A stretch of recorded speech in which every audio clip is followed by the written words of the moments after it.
இந்த புத்தக கண்காட்சியினுடைய நோக்கம் என்பது முற்போக்கு சிந்தனைகளை, சமத்துவ சிந்தனைகளை, இன்னும் சொல்லப்போனால் சுயமரியாதை சிந்தனைகளை மக்களிடம் வளர்த்தெடுப்பதாகும். பொதுவாக புத்தக கண்காட்சிகளுக்கு இதுக்கு இடையில் உள்ள வித்தியாசம் என்னென்னா, இந்த புத்தக கண்காட்சிக்கு ஒரு ஐடியாலஜி இருக்குது. அதாவது சமூக மாற்றத்திற்கான சிந்தனைகள். அது சமூக மாற்றத்தை நம்ம இப்போ திராவிட இலக்கியங்கள் இல்லை திராவிட இயக்கம் ஒரு விதமாக அணுகுது, இடதுசாரிகள் ஒரு விதமாக அணுகிறாங்க, தமிழ் தேசியர்கள் ஒரு விதமாக அணுகிறாங்க.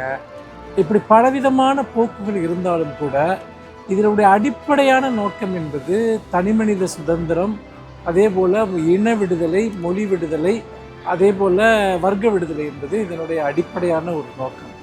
இது தொடர்பாக தமிழில் ஏராளமான நூல்கள் வெளிவந்திருக்கின்றன. மொழிபெயர்ப்புகள், அதே போல் தமிழில் எழுதப்பட்ட படைப்புகள், படைப்பிலக்கியங்கள், ஆய்வு நூல்கள், வரலாற்று நூல்கள், இது எல்லாமே.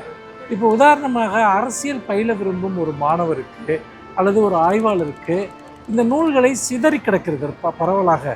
இது எல்லாவற்றையும் ஒரு இடத்தில் இந்த பதிப்பகங்களை மட்டும் ஒருங்கிணைத்து வைக்கிற போது அவர்கள் தமிழில் எழுதப்பட்ட அரசியல் நூல்களை பற்றி அவர்களுக்கு ஒரு பார்வை கிடைக்கிறது.